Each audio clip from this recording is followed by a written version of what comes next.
Reels वाली बहू।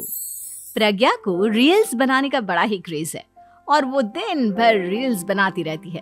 खाते पीते घूमते फिरते घर में कॉलेज में रील्स बनाने के कारण प्रज्ञा पूरे कॉलेज में हाईलाइटेड है। जहां उसकी रील्स सभी को पसंद आते हैं, वहीं मनीषा चिंता में डूबी रहती है। एक रोज जब खाते हुए प्रज्ञा रील्स बना रही होती है, तब मनीषा कहती है, 1 मिनट भी चैन नहीं है इस लड़की को।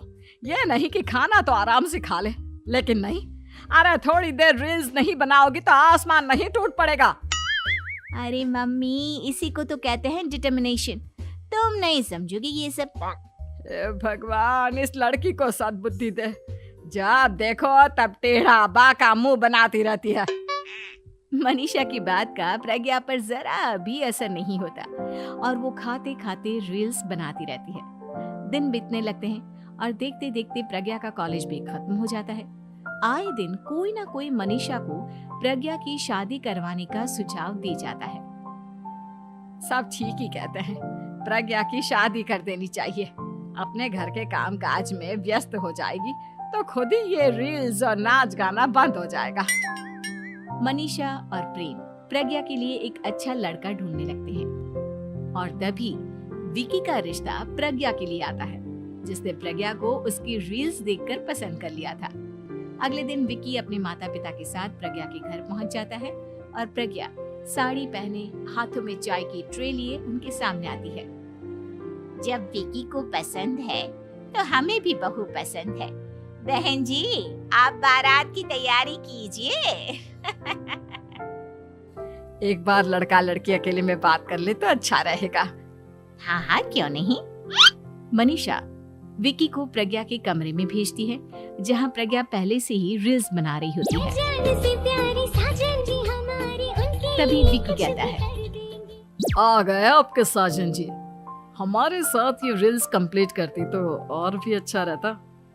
अच्छा जी, अब आ ही गए हैं तो बना ही लेती हूँ आपके साथ। दोनों मिलकर रील्स बनाते हैं। जब वी मीट और तुरंत पोस्ट भी कर देते हैं। फिर विकी कहता है, जब आप साड़ी में चाय लेकर आए तब मुझे लगा कि कहीं मैं गलत घर में तो नहीं आ गया। अब सही है।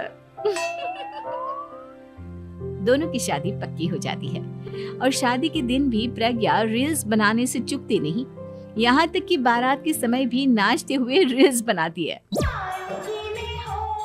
सभी लोग प्रज्ञा की तारीफ के पुल बांध देते हैं और प्रज्ञा नाचती गाती अपने ससुराल चली जाती है। सब कुछ अच्छा चल रहा होता है। प्रज्ञा यहाँ भी दिन भर हर चीज की रील्स बनाती रहती है। लेकिन कुछ दिनों के बाद जब सुनीता कहती है, बहू, ये रील्स के साथ साथ कुछ काम भी कर लिया करो। वैसे तुझे और क्या क्या बनाना आता है? मम्मी जी, वैसे तो सब कहते हैं कि मैं सब कुछ अच्छा बनाती हूँ, लेकिन मुझे लगता है कि मैं मैगी अच्छा बना लेती हूँ। हाँ, कॉफी भी अच्छा बना लेती हूँ और मुंह तो सबसे अच्छा बना लेती हूँ। हैं? अच्छा अच्छा। सुनीता अपना माथा पकड़ लेती है और कहती है, बहू, कुछ खाना बनाना भी सीख लेती। मम्मी जी, मैं लंबी प्लानिंग कर रही हूँ। जल्दी ही मैं इतनी फेमस हो जाऊंगी कि मुझे पैसे मिलने लगेंगे। हम दोनों सास बहू राज करेंगे, राज नौकर काम करेंगे और लोगों की तो लाइन लगेगी हमसे मिलने के लिए। तेरा दिमाग खराब हो गया है क्या बहू? हंसी मजाक तक ठीक है, लेकिन इस तरह घर नहीं चलते। जितना जल्दी हो इस घर के तौर तरीकों को सीख लो। प्रज्ञा मुंह घुमाकर चली जाती है और तुरंत उसी वक्त एक रील बनाती है। ये देख सुनीता का गुस्सा 7वें आसमान पर चला जाता है और विकी के घर आती ही सुनीता उसे सब कुछ बताती है। विकी भी अब प्रज्ञा की इन हरकतों से परेशान हो जाता है। तुम टेंशन मत लो मम्मा, मैं देख लूंगा। विकी कमरे में जाता है तो देखता है कि प्रज्ञा रील्स बना रही है।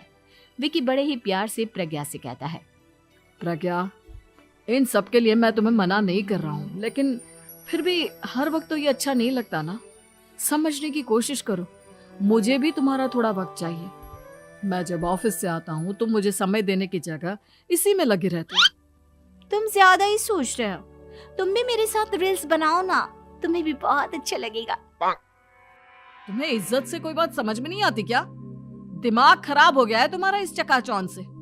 अगर तुमने अपना रवैया नहीं बदला तो मैं तुमसे दूर चला जाऊंगा। तुम ही रिश्ता लेकर आए थे, मुझे लड़कों की कमी नहीं थी और ना आज है। विकी दरवाजा पटक कर चला जाता है। धीरे धीरे विकी प्रज्ञा से दूर होता जाता है। एक रोज मनीषा प्रज्ञा के ससुराल उससे मिलने जाती है।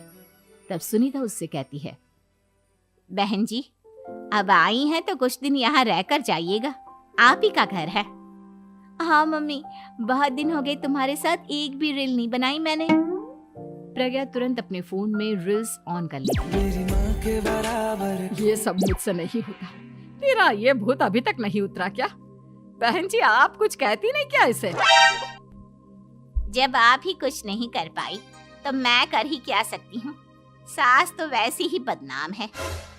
शाम को घर की लाइट चली जाती है और मनीषा प्रज्ञा से कहती है, मेरे घुटनों में बहुत दर्द हो रहा है, तू लाइट का कुछ इंतजाम करना बेटा। अच्छा, कैंडल जला देती हूँ मम्मा। प्रज्ञा गाते हुए कैंडल जलाती है और खिड़की के पर्दे के पास रख देती है। मनीषा, जिसे बहुत दर्द हो रहा है, वो सो जाती है और प्रज्ञा हमेशा की तरह अपने रील्स में लग जाती है। उधर कैंडल की वजह से पर्दा आग पकड़ लेता है और मनीषा के कमरे में आग लग जाती है। बचाओ, कोई है, बचाओ। सभी भागते हैं और विकी कमरे की आग बुझाने में लग जाता है, लेकिन तब तक मनीषा आधी जल चुकी थी। मनीषा की हालत देख प्रज्ञा रोने लगती है। विकी मनीषा को तुरंत हॉस्पिटल ले जाता है और उसे एडमिट कराता है। विकी प्रज्ञा से कहता है, देख लिया ना, तुम्हारे इस नाच गाने की वजह से आज तुम्हारी माँ की जान जाते जाते रह गई। अब पता नहीं तुम और क्या चाहती हो। उधर डॉक्टर कहते हैं, इनकी हालत बहुत नाजुक है, आधे से ज्यादा जल चुकी है। प्रज्ञा रोती हुई मंदिर में जाती है और भगवान के आगे जाकर कहती है, भगवान, मेरी माँ को ठीक कर दो। मैं कसम खाती हूँ, हाथ से ये रील्स बनाना छोड़ दूंगी। बस मुझे मेरी माँ वापस मिल जाए। 2 दिन बीत जाते हैं और मनीषा खतरे से बाहर आ जाती है। पेशेंट अब ठीक है, आप लोग उनसे मिल सकते हो।